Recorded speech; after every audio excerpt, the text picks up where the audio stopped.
کوہ کاف کے بارے میں آپ نے بہت ساری کہانیاں سنی ہوگی، یعنی کہ وہاں پر جناتوں سے لے کر اور پریوں سے لے کر بہت ساری کہانیاں موجود ہیں۔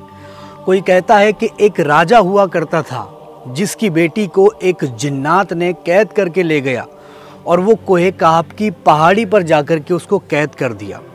دوستو، یہ کوئی پہاڑ نہیں ہے بلکہ یہ ایک ایسی وادی ہے جس میں جانے کے لیے اگر ایک عام بندہ اس میں جانا چاہے تو اس کو 4 مہینے تک اندھیرے میں سفر کرنا ہوگا، اور اندھیرے کے اندر جانے کے بعد وہ اس پہاڑ تک پہنچ سکتا ہے۔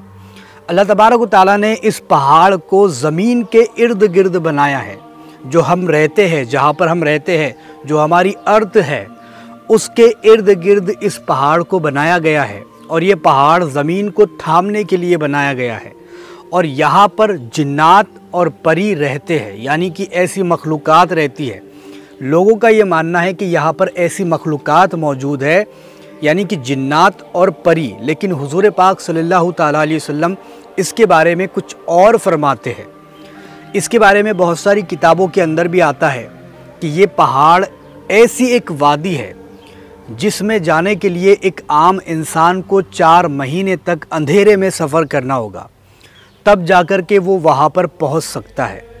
اور اس میں اللہ تبارک و تعالیٰ نے ایسی مخلوقات کو پیدا کیا ہے جو یہ بھی نہیں جانتی کہ سورج اور چاند موجود ہے، جو یہ بھی نہیں جانتی کہ آدم علیہ السلام بھی اس دنیا میں آئے تھے، یہ بھی نہیں جانتی کہ سورج کدھر سے نکلتا اور کدھر ڈوبتا ہے، کیونکہ وہاں پر سورج کا نام و نشان نہیں ہے، چاند کا نام و نشان نہیں ہے۔ یہ مخلوقات ایسی ہے جو اللہ کے ذکر سے ذرہ برابر بھی غافل نہیں ہوتی، اللہ کے ذکر کو نہیں چھوڑتی، اتنی یہ اپنے رب کے حکم کی پابند ہے۔ اور ان کی مثل حضور پاک صلی اللہ تعالیٰ علیہ وسلم فرماتے ہیں کہ یہ ہے تو انسان، ہے تو یہ مخلوقات، فرشتے نہیں ہیں، لیکن ان کی جو عادتیں ہیں وہ فرشتوں جیسی ہے۔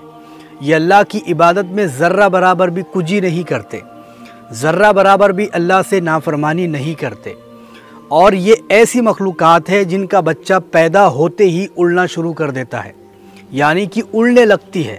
ان کے جو بچے ہوتے ہیں جیسے ہی پیدا ہوتے ہیں وہ اڑنا شروع کر دیتے ہیں۔ اور یہاں پر ہی سیمرغ نام کا ایک جانور بھی پایا جاتا ہے۔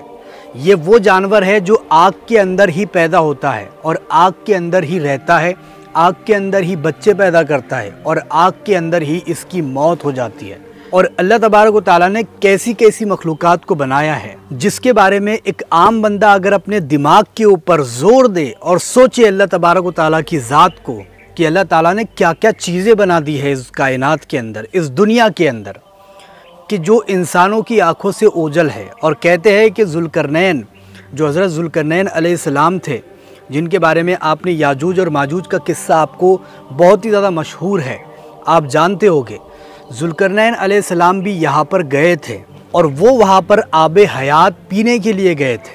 آب حیات ان کو وہاں پر ملا تھا، لیکن وہ پی نہیں پائے تھے کوئی کارن کے چلتے۔ یہ بھی روایت کے اندر آتا ہے، کوئی کارن کے چلتے وہ پی نہیں پائے، لیکن انہی میں ایک بندہ تھا جس کو حضرت خضر علیہ السلام کہتے ہیں۔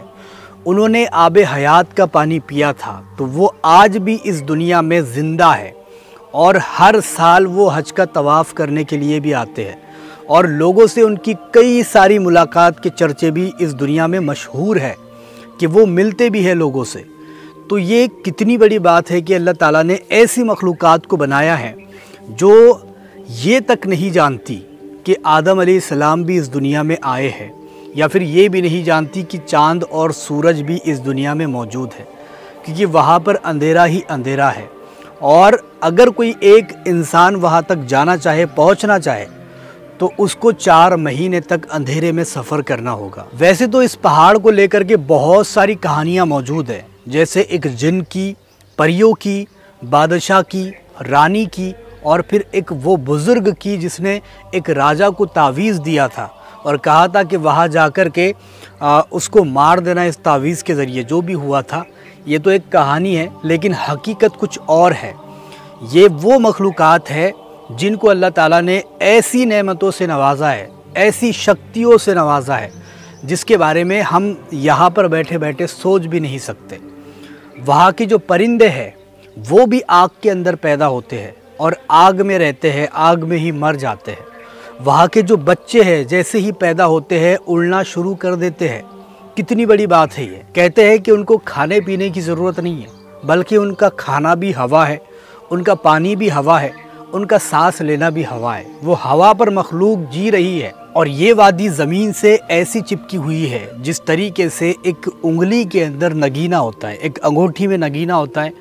ایسا سمجھو کہ جو پہاڑ ہے وہ انگوٹھی ہے اور ہماری جو ارض ہے، ہماری جو زمین ہے، وہ اس کا نگینہ ہے۔ اس طریقے سے وہ پہاڑ جڑا ہوا ہے۔ لیکن وہاں پر کون سی چیزیں اویلیبل ہے، کون سی مخلوقات موجود ہے، اس کے بارے میں بہتر علم میرا رب ہی رکھتا ہے۔ اللہ تبارک و تعالیٰ کے علاوہ کوئی بھی نہیں جانتا کہ وہاں پر کیا کیا چیزیں موجود ہے، کون سی مخلوقات ہے جو وہاں پر رہتی ہے۔ اب اگر آپ ایسی ہی انٹرسٹنگ ویڈیو دیکھنا چاہتے ہیں تو چینل کو سبسکرائب ضرور کر دینا، کیونکہ بہت ہی اچھی ویڈیوز ہم اس چینل پر لانے والے ہیں، تو چینل کو سبسکرائب ضرور کر کے جانا۔